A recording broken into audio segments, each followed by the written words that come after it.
Bonjour et bienvenue dans ce nouvel épisode de podcast de Lady Boss Mode On. J'ai le plaisir de recevoir Elodie. Elodie qui aide les entrepreneurs à construire une acquisition client simple, efficace et qu'ils peuvent tenir dans le temps. Elodie, bienvenue. Merci, bonjour. Est-ce que j'ai tout dit de ta présentation ou est-ce que tu voudrais compléter? Écoute, tu as bien résumé en tout cas.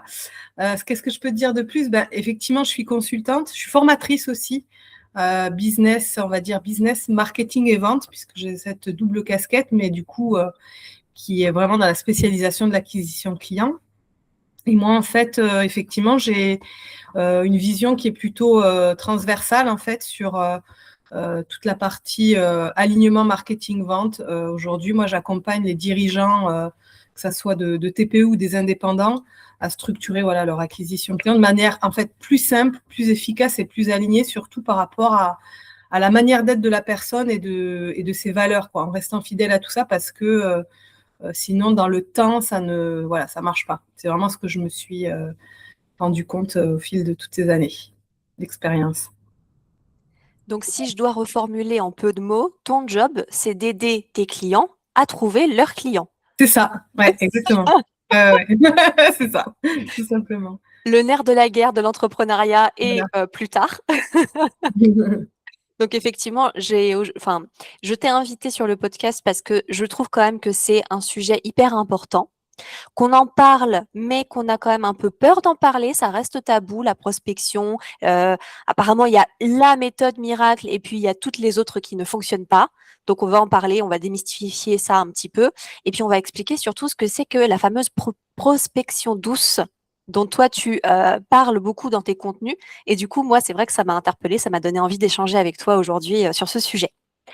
Est-ce que tu peux rapidement, avant qu'on attaque le cœur de l'épisode, nous expliquer la différence entre l'inbound marketing et l'outbound marketing, s'il te plaît? Déjà, l'inbound, c'est un peu ce que je traduis en acquisition client douce, en fait. Ça veut dire la même chose en restant français.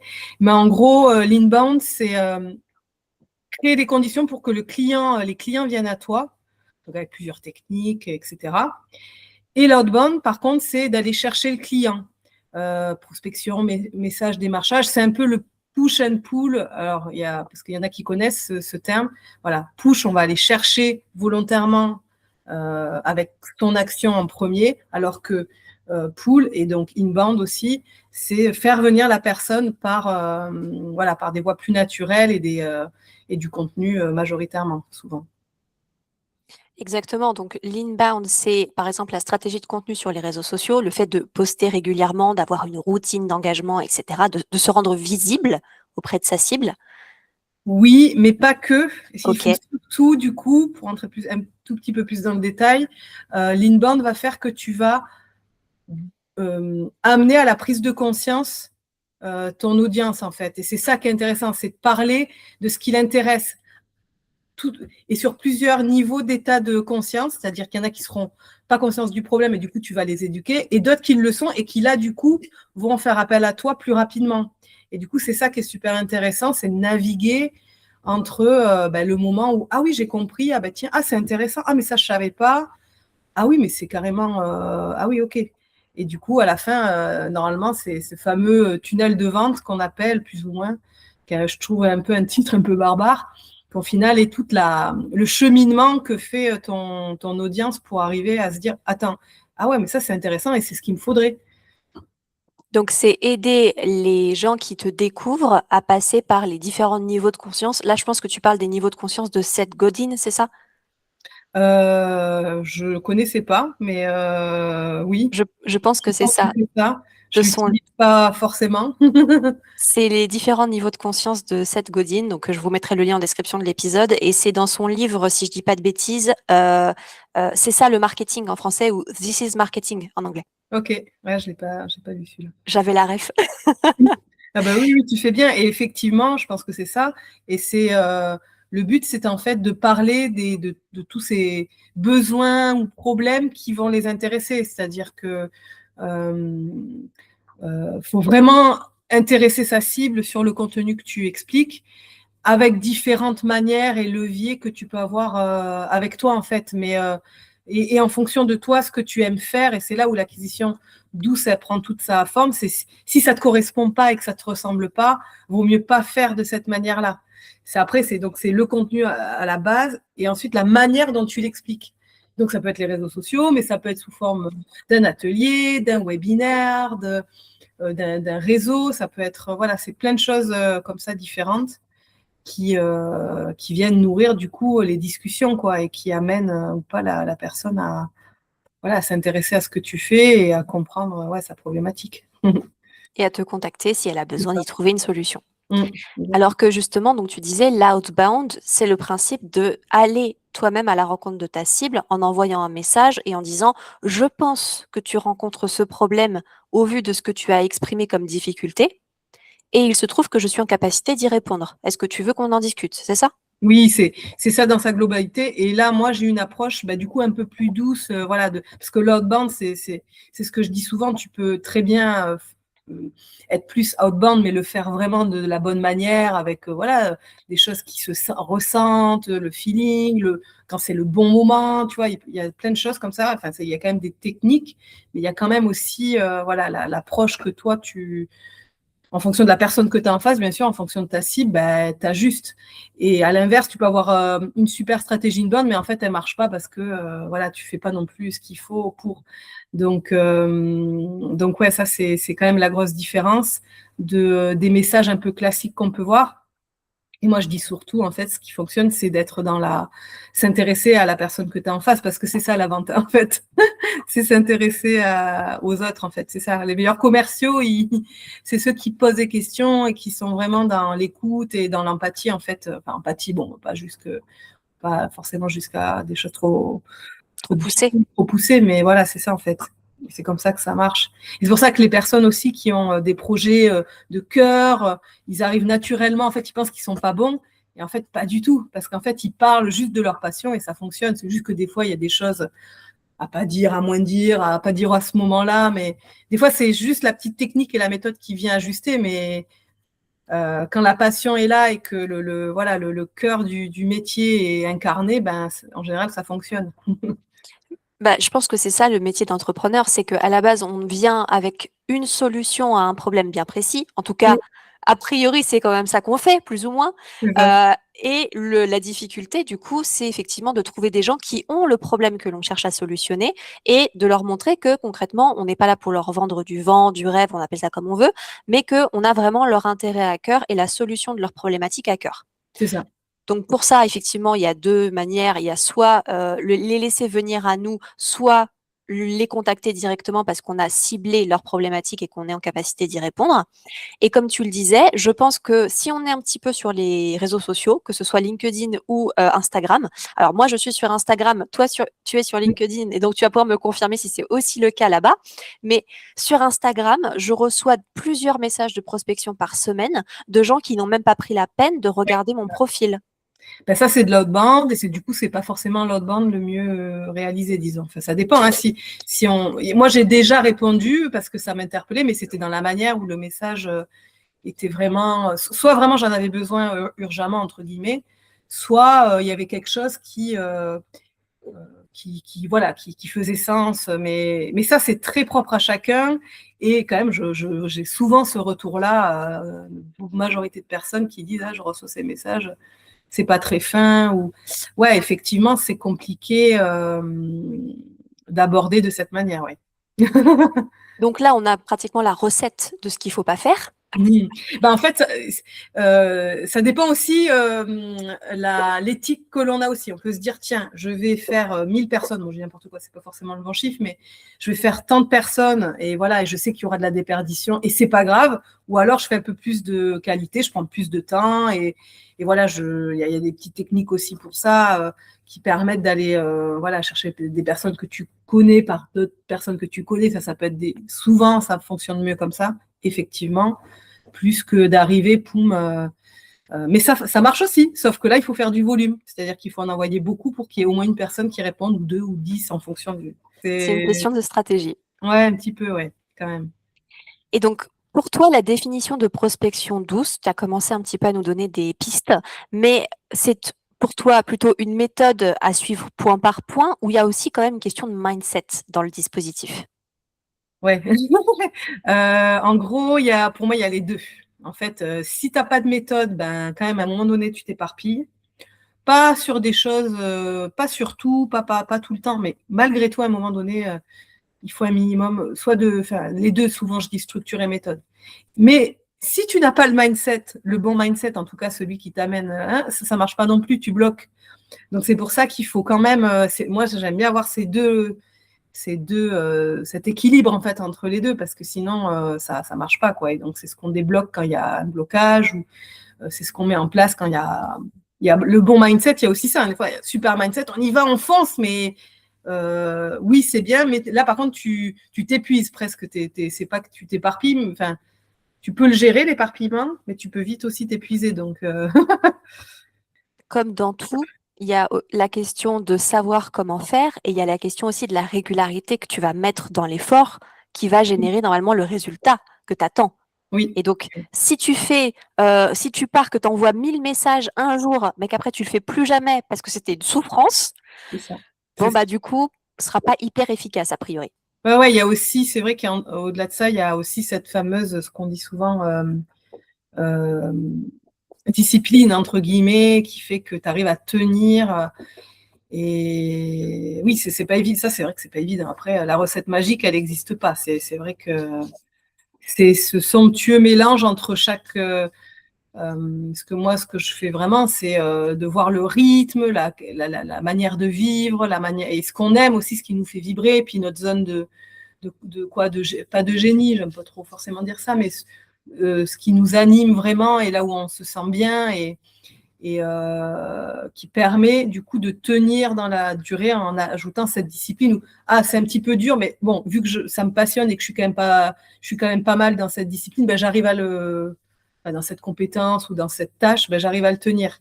Et ça, mais c'est le plus dur, de toute manière. Et c'est vrai que la prospection, enfin même la vente en général, c'est une position, une manière d'être, mais il y a aussi derrière toute un peu la rigueur, effectivement, qui est souvent effraie ou qui n'est pas passionnante pour certaines personnes, et ce que je comprends. Hein. Voilà. Bah écoute, on va quand même parler de la rigueur. On va s'en débarrasser, comme ça on pourra passer à la partie plus fun un petit peu après. Mais du coup, pour mes auditrices là qui nous écoutent et qui ne trouvent pas de clients, ont beaucoup de difficultés à vivre de leur activité et qui voudraient quand même que tu leur donnes des pistes de réflexion pour créer une méthode à suivre de prospection douce. Qu'est-ce que tu peux leur donner comme plan d'action, comme stratégie, ce que tu veux? Ouais, en général, moi, c'est vrai que je fais toujours les choses de manière assez simple et concrète et puis dans l'ordre. En fait, quand on commence à s'éparpiller, se dire, OK, attends, déjà dans l'ordre, c'est quoi? Et ça commence par avoir de la clarté, en fait, dans ce qu'on fait. Et donc, la première chose, c'est de se dire tout de suite, qu'est-ce que je fais? C'est quoi mon offre? Mais à qui je la vends? Et pour résoudre quoi, en fait, tout simplement. C'est de pouvoir expliquer vraiment ce qu'on fait presque en une phrase, ce qu'on a fait au début. Une fois qu'on a ça, que c'est clair, on reste là-dessus. En fait, il faut arriver à tenir cette espèce de cap. Et ensuite, là, on commence à structurer et du coup à mettre en place un système. Et donc, souvent, moi, je dis, par exemple, de choisir soit un canal, soit un levier, que ce soit, par exemple, tiens, moi, j'ai envie vraiment de me faire connaître j'ai une cliente, c'est ça, par les webinaires. Donc, ça, c'est un truc, elle me dit, moi, j'adore, ça me plaît. Une autre personne, c'est les newsletters, donc tu vois, rien à voir. Et en fait, OK, maintenant, on va tout baser là-dessus. Si c'est ce que tu fais, par exemple, je prends souvent le camembert sur 100%, combien de temps tu y consacres? OK, c'est ça que tu adores faire, 80% par exemple. Et 20%, ça va être, je vais aller sur le réseau, des clubs, des rencontres. Mais voilà, 80% de mon temps va être consacré à ça. Et en fait, on structure tout ça par toute une technique qui fait que du coup, tu actionnes et tu mets en place, du coup, troisième étape, c'est un peu l'action, quoi, un peu un rétro-planning avec les actions que tu peux faire, les contenus, les interactions, quand est-ce que tu relances, à combien de temps, parce que ça dépend des gens. Il y a des gens qui vont relancer à J+3, d'autres à J+7. Ça dépend aussi, je dis souvent, l'éthique, en fait. Et surtout, des fois, tu peux te dire, par rapport à ce que tu disais tout à l'heure, qu'est-ce que tu n'aimerais pas qu'on te fasse que tu reçois, en fait. Donc, surtout, fais pas ça. Et du coup, essaie de le travailler différemment. Donc, ça, on le fait aussi. Donc voilà, on est quand même dans cette clarté, structure, action. Et puis après, on analyse. La dernière étape, c'est un peu, OK, qu'est-ce qui a marché, pas marché pendant, tu vois, tu testes une semaine, 2 semaines, un mois. OK, et qu'est-ce qui fonctionne? On le répète, ce qui ne fonctionne pas, on l'enlève ou on le modifie. Et c'est en fait, c'est ça qui fait que tu arrives à tenir une espèce de cadence et de motivation parce que tu allies à la fois ce que tu aimes et puis tu es sur le bon message, à la bonne personne, au bon moment, au bon endroit en fait. C'est bon, les fameux 4P du marketing au final, ça se recoupe avec la vente. Donc c'est un peu ça en fait, c'est vraiment de repartir, voilà, clarté, structure, action et puis espèce d'ancrage à la fin qui t'aide à tenir et ajuster aussi, parce que tout ça, c'est des sables mouvants. Hein. Enfin, tout évolue au fur et à mesure. Hein. C'est ce que j'allais dire. J'allais dire que ce que j'aime bien dans ta méthode, c'est que c'est pas tu le fais une fois et si ça marche pas, t'abandonnes. Ah oui, Comme ouais. certaines méthodes qu'on peut voir sur les réseaux, je suis désolée de le dire, mais c'est vrai. Ah ouais. Ouais, Ou ouais, si tu ouais. fais pas les 10K en 3 mois, t'as raté ta vie, Ah oui, on voit encore ça, c'est vrai. malheureusement. Là, ce que j'aime bien, c'est que tu gardes cette idée d'itération, de test and learn. Oui, oui, oui, hyper important. Vois ce qui Ouais. fonctionne et c'est très bien. Et ce qui fonctionne pas, on cherche à l'améliorer ou on le corrige. Parce que il y a cette notion, tu sais, sur les réseaux et ailleurs, de si j'y arrive pas tout de suite, je suis nulle. Tu sais, Mm. autant que j'abandonne ou autant que je recrute un closer, Mm, setter, ce que tu veux, bref. mm, mm. Et rapidement, du coup, on arrive à la question du mindset. Juste après, promis, on y arrive. Ouais, ouais. Mais du coup, comment vous faites pour avoir une entreprise si vous n'êtes pas rentable parce que vous n'arrivez pas à trouver des clients? C'est le fameux serpent qui se mord la queue. Et je t'avoue que moi, avec certaines de mes clientes, c'est un peu la question qui se pose. C'est d'accord, tu es passionné par ce que tu fais. D'accord, quand tu as des clients, ils ont des transformations de fou malade et c'est génial et vous passez un excellent moment. Mais si le blocage, il est au niveau de l'acquisition et de la conversion des clients, bah du coup, peut-être que c'est pas une entreprise qu'il faut, peut-être que c'est plutôt une association. Mm. Et Ouais, c'est ouais, OK.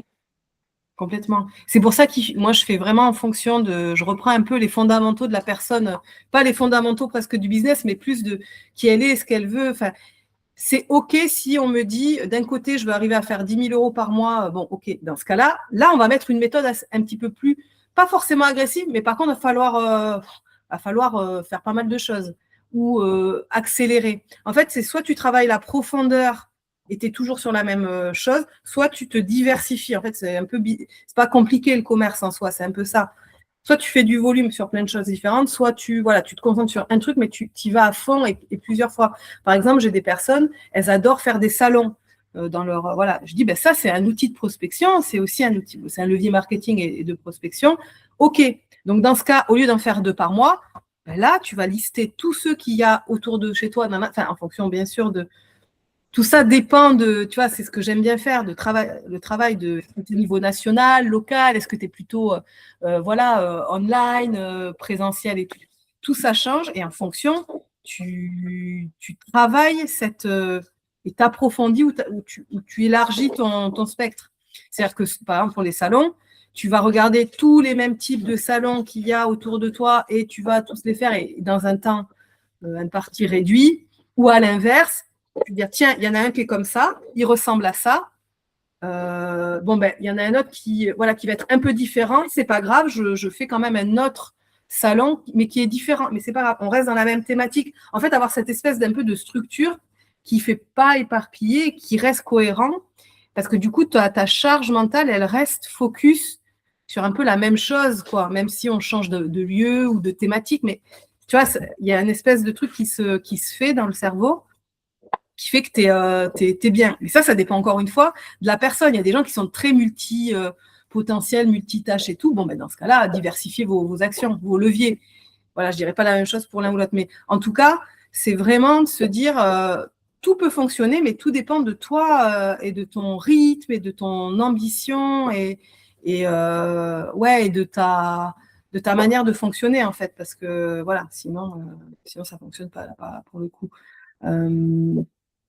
Et puis, il faut être aussi, par exemple, j'ai une cliente, on était vraiment parti sur sa newsletter parce que c'est quelque chose qui marchait. Du coup, OK, bon, maintenant, on va vraiment la travailler, aller à fond. Mais à côté de ça, on a aussi travaillé quelque chose qui était très bien pour son business à elle, on a instauré, par exemple, ce qui est très important dans la démarche commerciale, c'est la proposition commerciale. Souvent, on envoie des devis, on ne les présente pas. Tout ça, c'est très important. Il y a quand même des techniques en vente qui sont quand même plus efficaces que d'autres, malgré tout. Ça, on a essayé de l'instaurer et ça fonctionne. Maintenant, elle a sa trame de proposition commerciale, elle me l'a fait corriger à chaque fois. Je lui dis OK, pas OK, ou ça, on peut améliorer. Il y a quelque chose qui est déjà mis en place et du coup, elle arrive à enchaîner les rendez-vous. Et du coup, comme elle s'est déchargée la charge mentale sur cette méthode, elle se consacre à aller chercher les clients qu'elle veut, voilà, et elle est plus sereine ailleurs, quoi. En fait, voilà, ça permet d'alléger certaines choses. Donc, ouais, c'est le mindset, tout ça, tout est lié, mais c'est vrai que plus tu es quand même en phase avec toi-même, et mieux ça fonctionne, quoi. Je trouve que ça, je l'ai vécu, je n'ai pas dit quand je me suis présentée, mais moi, j'ai 16 ans d'ancienneté en entreprise, où j'étais manager sur voilà, des grands groupes agroalimentaires, où donc, du coup, tout ce business, on l'avait au quotidien. Et moi, je faisais marcher mes équipes en écoutant là où elles étaient le plus à l'aise et le plus aptes à délivrer, entre guillemets. Et ça fonctionnait bien comme ça. Donc, je suis convaincue que, en entrepreneuriat encore plus, quand on fait vraiment ce qui nous ressemble et qui est dans le temps, dans notre écosystème de vie, ça fonctionne. Comme on disait tout à l'heure, c'est ça qui nous aide à être Oui, constant sur la durée. c'est ça. Il n'y a pas de secret. Je suis vraiment dans ce truc-là pour arriver du coup à se dire, OK, si je veux en vivre, c'est OK hein, qu'il y a certaines personnes, bon, mais moi j'ai 3 ans pour y arriver. Bon, du coup, on ne va pas faire au même rythme, à la même vitesse. Et encore, il y en a qui ont envie, ça dépend vraiment des personnes. Et moi, ça là-dessus, il y a des techniques, mais après, ça s'adapte ou ça s'adapte moins, ou ça se tord aussi. Hein. Moi, ce que je fais beaucoup, hein, j'ai appris de mes méthodes grand groupe.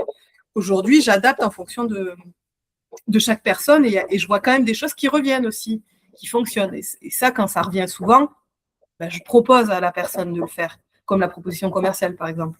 C'est vrai que c'est quelque chose qui me fonctionne bien, ou une plaquette commerciale, c'est des choses simples, tu vois, ou même les outils, comme toi, ce que tu proposes, c'est clé, quoi. Si tu n'es pas organisé, c'est pareil, c'est dommage, quoi. Ça a du mal à fonctionner. Donc, c'est ce genre de choses sur laquelle je travaille beaucoup. Cette espèce de clarté mentale ou d'organisation interne. De s'écouter, de savoir ce qui fonctionne, ce qu'on aime faire. Et donc là, on arrive doucement mais sûrement à la fameuse question de le mental. Quel mental il faut avoir pour prospecter? Est-ce que déjà, si aujourd'hui tu t'es levé du pied gauche, que rien ne va, est-ce que c'est la bonne journée pour prospecter? À toi de nous dire. Tu peux. Alors après, tu as des préparations qui font que tu te mets en 5 minutes dans un état un peu mieux. Donc ça, pareil, est-ce qu'on est apte ou pas à faire? Mais c'est surtout, moi je dis, alors c'est vrai que ce qui fonctionne le mieux à chaque fois, c'est de se dire qu'on ne va pas prospecter, ou on ne va pas vendre, ou on ne va pas essayer de convaincre. On va essayer d'apporter, d'expliquer, de travailler selon un besoin qui va aider quelqu'un. Ou tout simplement de dire, c'est comme si j'aidais un ami. Ça, je l'avais fait en atelier. Et c'est vrai que tout de suite, ça avait marqué. Il y a une personne qui avait fait un post là-dessus d'ailleurs, parce qu'elle m'a dit, ah oui, là, ça me parle. Et oui, en fait, fais comme si tu voulais aider ta meilleure amie. En fait, c'est pareil. Et quand tu es dans cette optique-là, moi, je l'ai vécu quand j'étais donc dans des grands groupes. J'étais chez Lavazza, donc dans un groupe, c'est donc le café. J'étais sur la partie restauration, café, hôtel, restaurant. Donc, c'est vraiment un métier où tu parles produit, tu es avec le restaurateur, le cafetier, voilà. Et donc, j'avais les commerciaux et quand je les écoutais parler, j'allais avec eux en rendez-vous. Les personnes, les commerciaux, ils écoutaient le restaurateur, le cafetier, ils leur demandaient comment ça allait, comment se passait voilà, leur quotidien. On parlait de tout ça, en fait. C'était plus une discussion, en fait. Et du coup, on amenait à la fin à quelque chose de, OK, bon, là, tu n'as peut-être pas besoin de plus ou de moins, tu as peut-être juste besoin de différents, ou peut-être que je reviendrai plutôt dans 2 semaines plutôt que dans une semaine parce que là, tu n'as pas besoin. En fait, c'est s'adapter aux besoins du client. Et du coup, le business, il se fait comme ça, en fait. En tout cas, moi, c'est ma vision que j'ai adoré avoir avec ce circuit-là, hein, parce qu'en grande distribution, c'est quand même plus compliqué et plus dur, c'est vrai.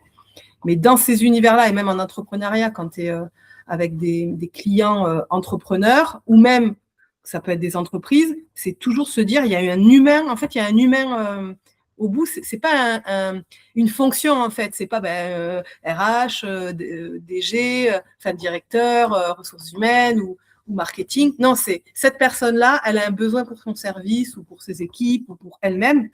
Qu'est-ce qu'elle a? Voilà. Moi, je pars toujours de l'humain en fait dans l'approche. Donc c'est ça qui est intéressant. C'est toujours et du coup ça allait. Et du coup, mes clientes, elles se sentent bien parce qu'elles disent ok, en fait là, j'ai pas un enjeu où je me sens pas stressée. En fait, tout va bien. Je vais essayer d'expliquer au mieux ma passion, quoi, entre guillemets. Alors bien sûr, encore une fois, il y a quand même des petites techniques quand même où des fois, tu es obligé, c'est bien de travailler le discours, la posture, bien sûr. Mais voilà, quand déjà tu es dans ce truc-là, où tu te dis, bon, je vais aider quelqu'un, ça se passe bien. Ça se passe mieux du moins.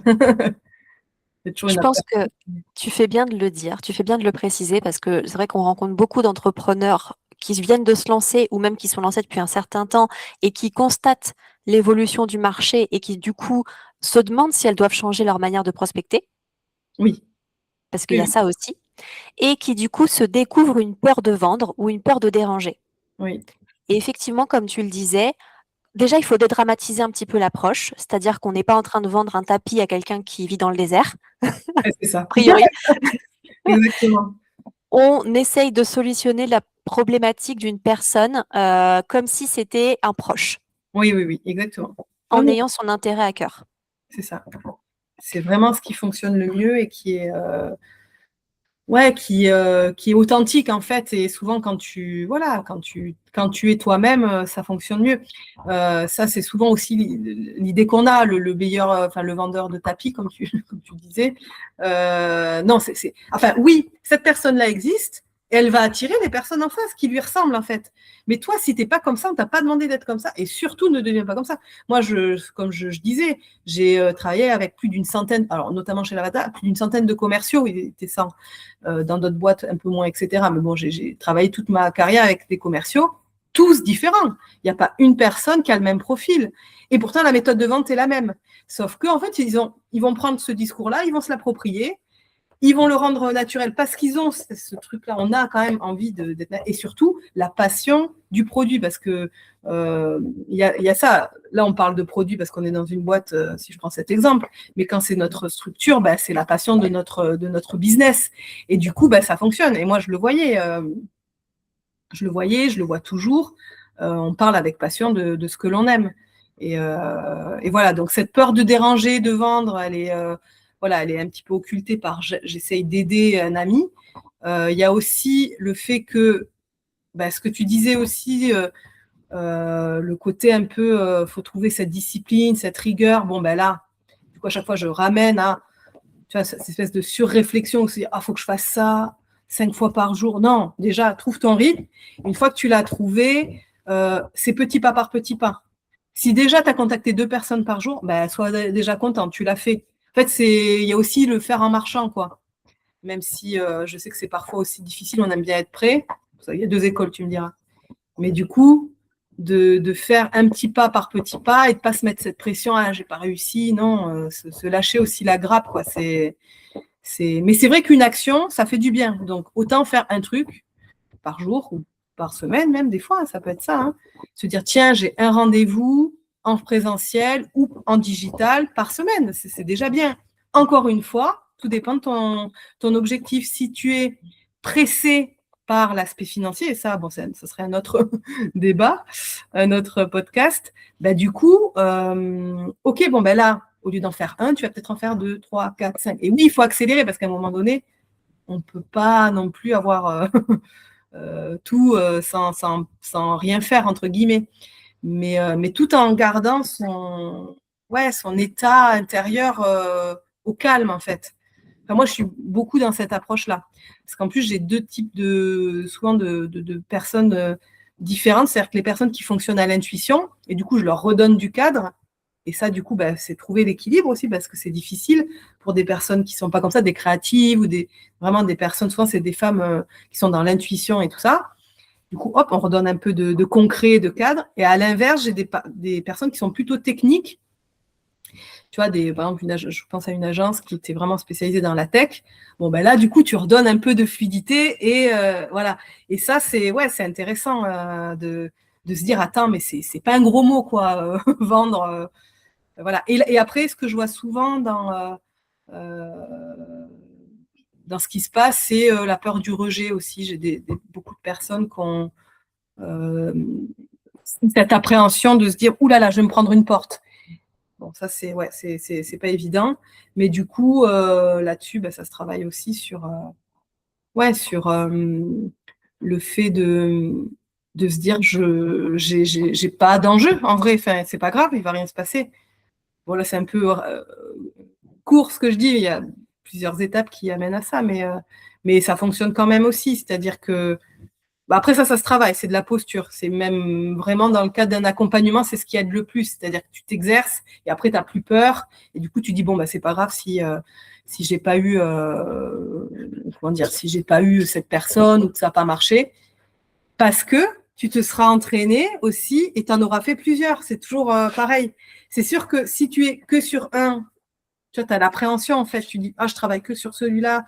Alors que s'il y en a plusieurs, que du coup, c'est plus, tu te dis, bon, celui-là, si je n'arrive pas à l'avoir, c'est pas très grave, mais il m'en reste 3. Bon, je caricature un peu. Et voilà. Et du coup, tu vas mettre plus d'enjeux et peut-être faire le dernier, tu vois, le dernier plus important et le premier un peu moins important. Enfin, il y a tout ça qui peut être, qui peut être mis en place quand tu as vraiment une petite méthode et une petite routine qui t'aide, quoi. Ce que je retiens de ce que tu as partagé sur les problématiques mindset, c'est que soit on ne sait pas faire et du coup on procrastine, on remet à plus tard, sauf que plus tard arrive toujours trop tôt. Soit on a plutôt un syndrome de l'imposteur qui dit peut-être que je suis bonne dans mathématiques, mais est-ce que je suis vraiment la personne la plus appropriée pour aider mon prospect concrètement? Ce qui amène à la suranalyse, ce que tu appelles toi la surréflexion ou la peur du rejet. Oui. Et donc, moi, ce que j'ai tendance aussi à préconiser de manière très simple, c'est de se dire que si on ne demande pas, la réponse sera toujours non. Oui, c'est clair, ça aussi, c'est vrai. Et deux, sur les réseaux sociaux, j'ai découvert, moi, au début de l'année 2026, un challenge qui s'appelle le challenge des 1000 refus. L'idée de ce challenge, c'est de dire qu'on fait des propositions de choses que nous, on a envie de faire et de réaliser. Idéalement, il faudrait en faire 1000, mais c'est une question de répétition et d'opportunité. C'est toujours pareil. Et on s'attend non pas à avoir un oui, mais à avoir un non. Oui. Tout simplement pour se désensibiliser au rejet. Parce que plus on a de réponses négatives, mieux on a une capacité de cerner ce qu'on propose, les limites que l'on ne veut pas dépasser. Et du coup, meilleur on est dans la fameuse approche commerciale, les arguments, la manière de le présenter, parce qu'au bout d'un moment, ça devient une répétition automatique. Comme tu le disais, c'est une question d'exercice, de s'exercer. Oui, exactement.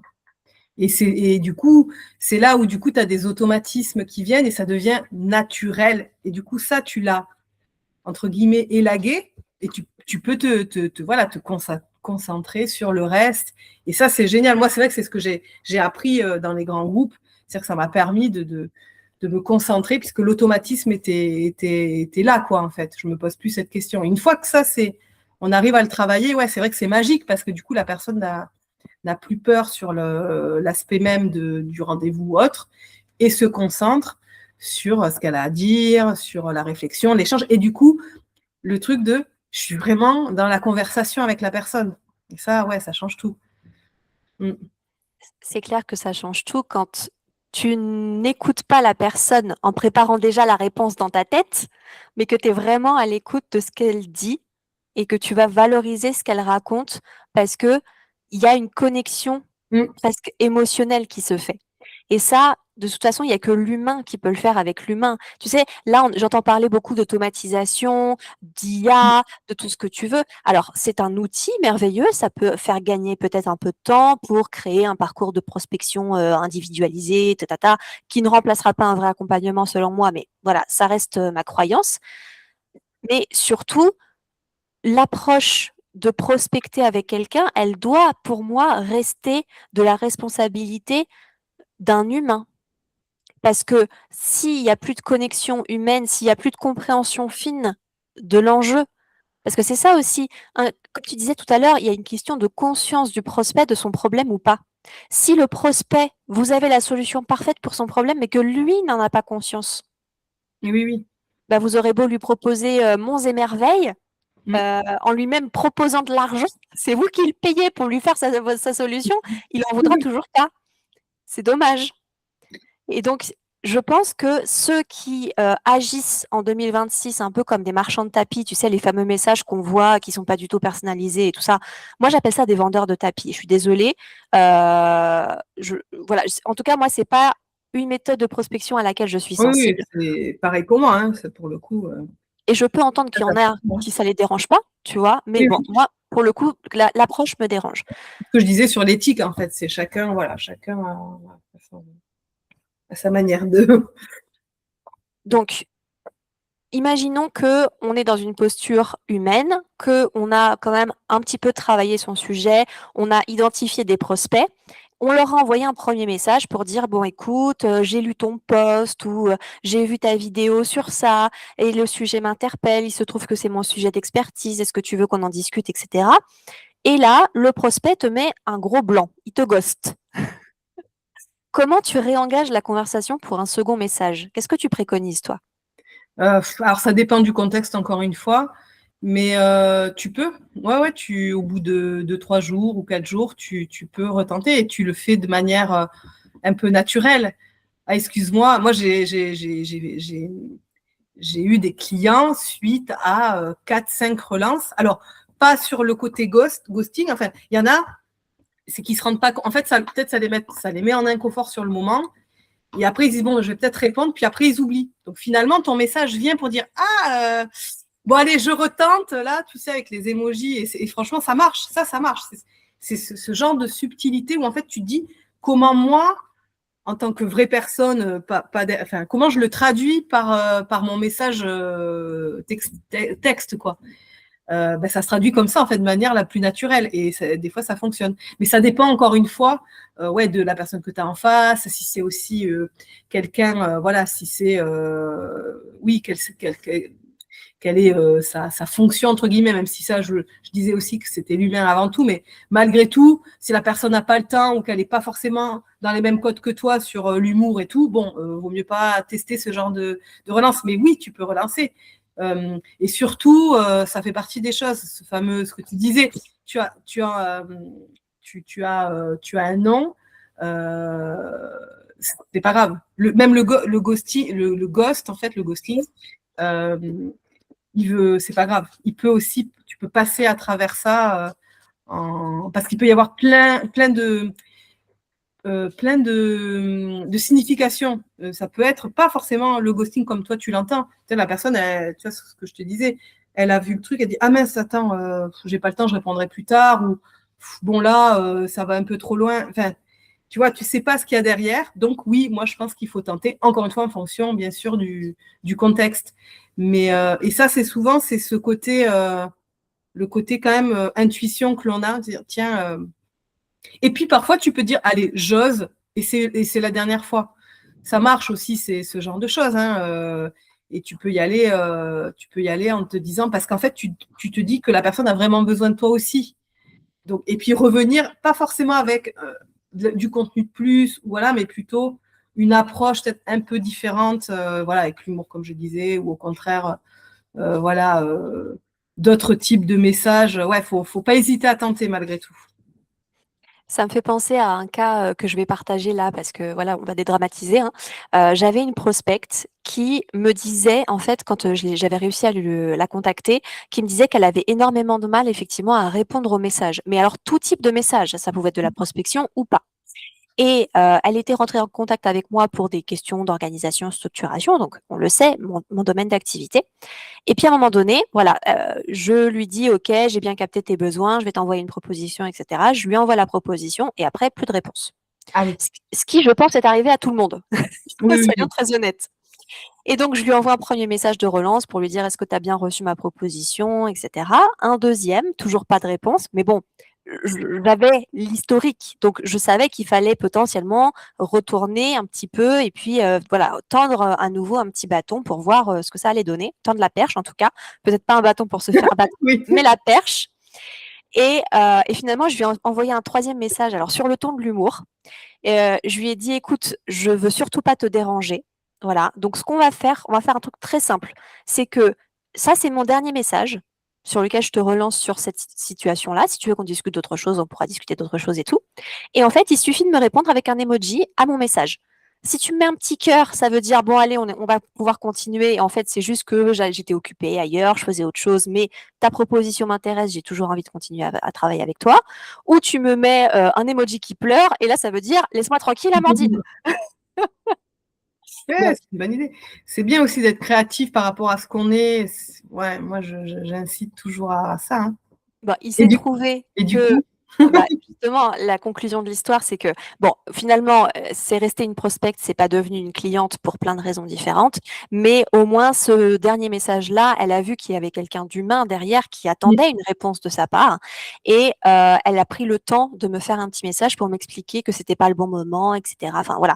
Elle m'a donné au moins des motifs dont je savais qu'ils étaient honnêtes et vrais, et oui, pas juste un c'est trop cher qui est la fausse objection que tout le monde te dit mm. et des fois qui cache aussi quelque chose d'autre derrière. Oui, oui, oui, oui, complètement. Donc, on va aussi parler un petit peu prix parce que quand on parle de prospection, très rapidement, on arrive à la fameuse question du prospect. Ouais, c'est vrai. C'est bien, mais c'est combien? Oui, oui, oui, de toute manière, c'est le nerf de la guerre. Oui, j'ai tendance à penser que c'est le nerf de la guerre, effectivement. Donc, la question d'annoncer ses prix, c'est aussi une question qui fait bégayer pas mal d'entrepreneurs. Oui, Et tu sais, en plus, des fois, alors j'imagine un appel commercial, un appel des découvertes, comme on appelle ça. On arrive, tu as expliqué en quoi tu vas aller solutionner le problème, la transformation rêvée, ton client, il a des paillettes dans les yeux, et là, il te demande c'est combien. Et toi, tu annonces le prix, le vrai prix de ton offre. oui. Et après, tu laisses pas ton client, enfin ton futur peut-être client parler, et tout de suite, tu proposes une réduction, et tu es là, et c'est limite si tu lui donnerais pas ta chemise. Mm. Et toi, qu'est-ce que tu fais quand tu as un prospect ou un client qui agit comme ça et pour remédier un petit peu à la situation? Parce que c'est pas une façon d'avoir un business rentable. Alors déjà, oui, ça c'est quelque chose qu'on travaille, enfin, avec mes clientes en tout cas, on travaille énormément sur l'amont en fait, c'est-à-dire que j'explique tout ce que ça implique ce prix-là. Et donc, enfin, ça dépend, pardon, ça peut être se dire, OK, est-ce que tu as envie d'être positionné bas de gamme, moyenne gamme ou haut de gamme? Parce qu'à un moment donné, c'est tout simple, hein, c'est ça. OK. Et pour quelle raison, du coup? Et ça, on décortique. Et si, du coup, la personne me dit, bah, tiens, moi, j'aimerais quand même positionner comme ça, OK. Là, j'explique, je dis, bah, ouais, OK. Qu'est-ce que ton offre comprend? C'est pour ça que je travaille beaucoup l'offre aussi. Enfin, ça fait partie des éléments fondamentaux pour justifier ton prix. C'est quel est le contenu de ton offre? Qu'est-ce qu'il y a dedans? Combien de temps tu y as passé? En fait, du coup, c'est pour vraiment mettre en avant la valorisation du prix, décortiquer tout ça. C'est du temps, c'est pas que un résultat ou une présentation ou une capsule vidéo. Non, c'est que derrière, il y a tout ça, tout ça, tout ça qui est construit. Et du coup, ça, tout de suite, ça apaise un petit peu la personne et du coup, elle aura tendance déjà, en ayant travaillé tout ça, à pas forcément tout de suite s'abaisser, comme tu dis, ou autre. Mais celles qui le font, là, en fait, en fait, tu as plusieurs manières. Enfin, bon, déjà, c'est dommage de le faire. C'est pas ça hein, qu'il faut faire, effectivement.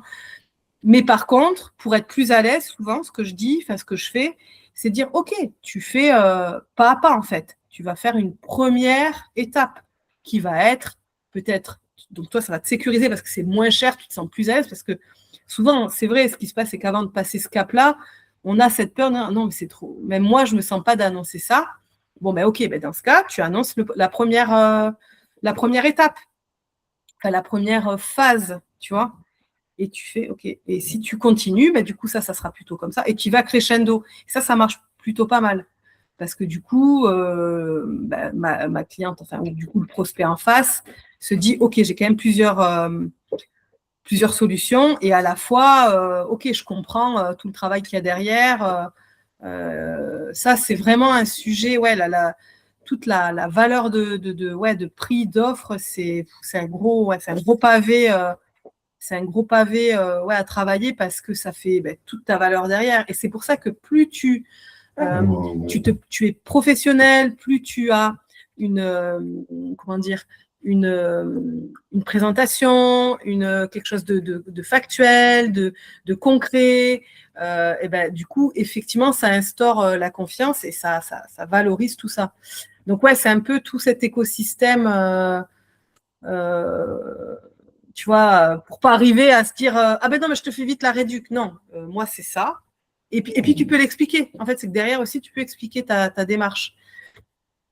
Et après, c'est de trouver cette posture de, écoute, moi, je travaille comme ça et c'est temps, en fait. Et du coup, instaurer ces silences qui permettent de mettre la distance et qui permettent de ne pas tout de suite la distance. En fait, c'est ce que tu as dit tout à l'heure. Le silence permet aussi énormément de se calmer et de trouver la bonne posture, quoi. Et de laisser tout simplement aussi le temps au prospect de réfléchir. Complètement. Parce que nous, on le connaît, notre prix, c'est nous qui l'avons fixé. Mais la personne qui nous entend parler pour la première fois, potentiellement, c'est notre premier contact avec elle. Elle nous a jamais autant parlé qu'aujourd'hui. Oui.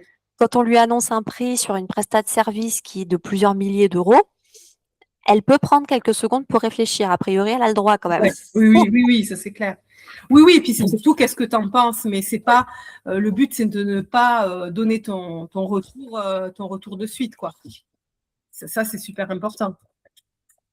De ne pas donner, voilà, je te laisse le temps qu'il faut, par exemple, une semaine, 48 heures, enfin, ça dépend du contexte, encore une fois, pour réfléchir. Tu n'es pas du tout obligé de donner, voilà, même ton retour là, si tu sais pas, je te laisse voir avec d'autres, voilà, tu peux regarder aussi ce qui se fait à côté. Il y a plein de manières aussi de désacraliser toute cette approche. Et après, c'est aussi de se dire, bon, ce prix-là, je l'assume parce que je l'ai travaillé en amont, que ça soit petit, moyen ou enfin bas de gamme, moyenne gamme ou haut de gamme, quoi. Quand c'est des prestations premium ou des produits premium, bon oui, ça veut dire que tu as travaillé derrière toute cette explication, quoi.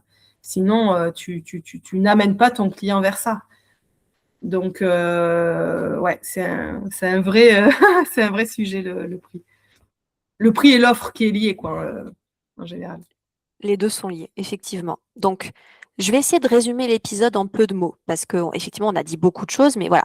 Si on veut faire une prospection qui va être plutôt douce, déjà, ça veut dire qu'on veut travailler sur l'aspect commercial de son entreprise avec éthique.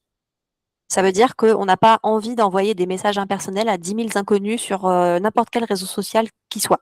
Donc, ça veut dire qu'on va venir cibler les gens qui ont la problématique que nous, on sait pouvoir résoudre, qu'on va travailler son offre et son persona, le fameux client idéal, à fond. Oui, bien sûr. Ouais. Est-ce que tout ce travail va permettre au moment de la prise de contact avec le prospect, encore une fois, d'être droite dans ses bottes, d'assumer son prix, d'assumer son positionnement, d'annoncer la transformation, le contenu, le temps qu'on va y passer ou qu'on y a déjà passé avec l'enregistrement, par exemple, de contenu préenregistré, etc. Et du coup, de justifier tout simplement du prix que c'est sans devoir en rajouter des couches, réexpliquer, survendre le truc, parce que ça aussi, ça donne pas confiance, faut le dire. Et après, effectivement, se rappeler que la décision appartient au prospect, que quand même, le dernier conseil qu'on pourrait donner, c'est que si on a l'occasion de parler avec un prospect, que ce soit en direct, en visio ou par message asynchrone, l'idée, c'est quand même si la réponse est négative, c'est idéal de pouvoir déterminer quel est le vrai motif du refus. Oui.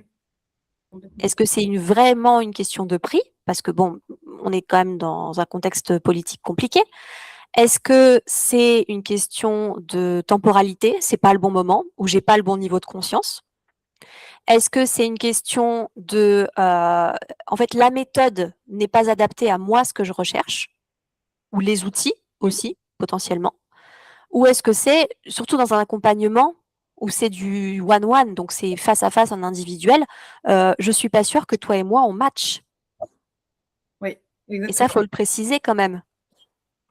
Est-ce que tu vois d'autres points qui Euh, pourraient faire que la vente se conclurait pas sans remettre en cause évidemment la valeur de la proposition? non, t'as listé pas mal de choses. Souvent, on pense que c'est nous ou tu vois la manière dont on s'est présenté tout, mais il y a beaucoup de facteurs qui sont externes à tout ça. Après, non, non, en majorité, c'est ce qui revient le plus souvent, tout ce que tu as dit.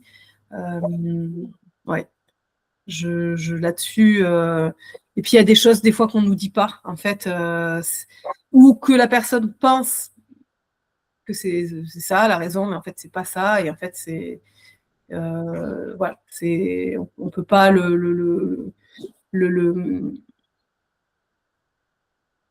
vaut mieux lâcher prise ou voilà, parce qu'en fait, ça ne te permet pas d'avoir de réponse plus précise que ça, quoi. On peut pas tout savoir, on peut pas tout contrôler, donc. Le prospect non plus n'a pas d'obligation de nous répondre, mais c'est Oui, vrai que si on est dans une relation plutôt bienvenue, humaine, et que on peut poser la question de savoir, ok, c'est pas le bon moment pour toi, j'en entends tout à fait. Est-ce que tu peux me dire s'il y a d'autres raisons qui font que aujourd'hui t'as pas fait le choix d'investir dans moi ce que je propose? Comme ça permet d'avoir des éléments aussi d'analyse dans ta oui, fameuse méthode à utiliser pour la suite. exactement. En parlant de ta méthode, est-ce que tu peux nous parler de ton offre? Donc oui, mon offre, donc en fait, c'est un accompagnement qui va se passer souvent en 4 étapes, voilà, avec un timing qui peut être à la fois court. Donc moi, je dis souvent 1 mois et demi, mais bon, c'est très, faut vraiment tenir dans ce timing-là, mais c'est bien de faire sur 3 mois, où en fait, du coup, on va vraiment repartir des fondations de son offre, en fait. Donc, on va clarifier le positionnement de l'offre, structurer tous ces éléments, vraiment, même parfois le travailler en entier parce qu'il faut tout refaire. Et c'est vraiment le nerf de la guerre, en fait. C'est ce qui te permet derrière de parler de ton prix et de vraiment d'arriver à parler de qu'est-ce que tu fais, quoi. En fait, parce que ce qui se passe souvent, c'est du coup, elles arrivent souvent avec ce truc où je ne sais plus où j'en suis, je pars dans tous les sens qu'on disait au début de l'épisode, mais en fait, c'est juste que vous avez tout en main, il faut juste tout poser et structurer, quoi, et le mettre dans l'ordre. Donc, c'est vraiment ça qu'on travaille dans la partie amont. Et une fois qu'on a ça, on organise. Enfin, c'est-à-dire qu'on structure et on se dit, OK, l'acquisition par rapport à qui tu es toi, ton rythme, ce que tu sais faire déjà, ce que tu as envie de faire, là où tu veux aller, il y a des choses qui te parlent, eh ben, on poste tout ça. Et en fait, on choisit du coup les canaux, on a du coup avec cette approche plus naturelle, on crée tous les messages, on crée tout cet écosystème en fait qui est vraiment propre à la personne. Donc c'est pour ça que je dis que j'ai ma structure et j'ai mes 4 étapes, mes quatre modules, mais en fait, on est vraiment dans la personnalisation de cette offre et du coup de la stratégie commerciale. Et derrière, du coup, soit on travaille le rendez-vous, souvent c'est ça, c'est-à-dire, OK, maintenant, comment on mène des rendez-vous et de quel rendez-vous on se parle? Parce que ça aussi, c'est vraiment quelque chose. En fait, on pense souvent que c'est bon, une fois qu'on a le prospect, on a le rendez-vous, ça se passe bien, mais en fait, non, c'est tout là, en fait, que ça se joue et qu'il faut avoir, du coup, bien travaillé l'amont, les outils aussi, du coup, pour ton organisation, tu vois, que ça soit tes outils, ton support quand tu présentes, mais aussi ton organisation interne. Donc, il fait le lien avec ce que tu fais. Et du coup, on travaille les rendez-vous, le ou les rendez-vous. Et voilà, et on travaille en fait toute l'approche mindset, posture, développement en fait de la posture en fonction des étapes de la vente. Et du coup, cette approche douce. À quel moment je me sens à l'aise et en phase avec ce que je fais. Donc voilà, on est plutôt dans ce type d'accompagnement-là. Et parfois, je travaille aussi les supports avec les clientes autres, que ça peut être la page de vente, qui peuvent être des choses qu'on travaille, qui peuvent être finalement la base et qui peuvent voilà, leur servir de support aussi, parce que parfois on n'est pas à l'aise avec des présentations sur Canva ou des choses comme ça. Donc voilà, donc le but, c'est de partir du flou et arriver à la fin à avoir quelque chose où on sait où on va, on a notre routine commerciale, on sait à qui on s'adresse, à quel moment et pourquoi et avec quel levier. Voilà, existant ou nouveau, quoi. On peut aussi travailler, ce que je disais, des nouveaux leviers. Voilà. Donc voilà, tu repars avec une direction claire et puis voilà, tout qui est même clé en main est facilité. Et voilà, et moi, je fais un suivi derrière où en fait, j'ai souvent des vocaux WhatsApp, c'est ça que je mets en place. Du coup, je fais des suivis, on me raconte, du coup, t'en es où, t'as fait quoi, ok, comment tu pourrais améliorer. Du coup, ça permet d'améliorer les rendez-vous, les différentes le discours qu'a pu avoir la cliente par rapport à son prospect. Et voilà. Et du coup, ça les aide à progresser pour qu'à la fin, il y ait soit un rendez-vous, soit un contrat de signé, en fait. Donc voilà l'objectif du programme.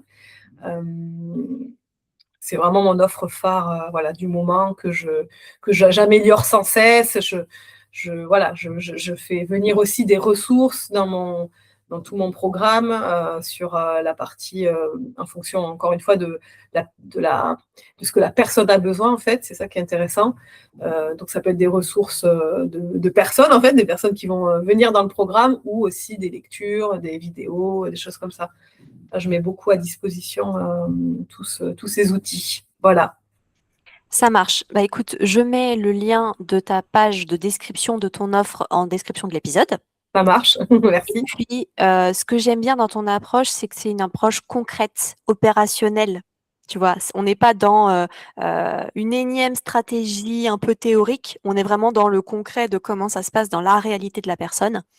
Et évidemment, la deuxième chose que j'aime bien quand même dans ce que tu nous as présenté, c'est que tu t'adaptes au mode de fonctionnement de la personne, à ses blocages pour essayer peut-être soit de les dépasser, soit de composer avec, et dans un objectif de clarté. Et donc, pourquoi la clarté, c'est important?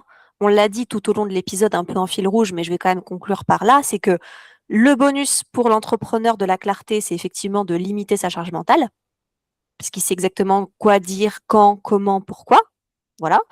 Et l'avantage aussi de la clarté pour le prospect, c'est que un prospect confus par un manque de clarté, donc n'achète pas. Oui, oui. Voilà, donc ça, c'est vraiment l'alpha et l'oméga. Et si ça, c'est clair, après, effectivement, on pave la route vers la réussite et vers plein de ventes. C'est ce qu'on vous souhaite aujourd'hui, chers auditeurs et chères auditrices. Oui. Merci beaucoup encore, Élodie, pour le temps que tu nous as consacré. Est-ce que tu voudrais rajouter un dernier mot? Ouais, c'est plutôt la dernière chose, c'est continuer à aider vos prospects comme vous aidez vos amis. En fait, c'est vraiment ça le fil rouge, souvent, je trouve, qui aide énormément. Et je trouve que c'est un excellent conseil. Donc, merci encore pour votre écoute. C'était Lady Boss Mode On et on se retrouve la semaine prochaine pour un nouvel épisode.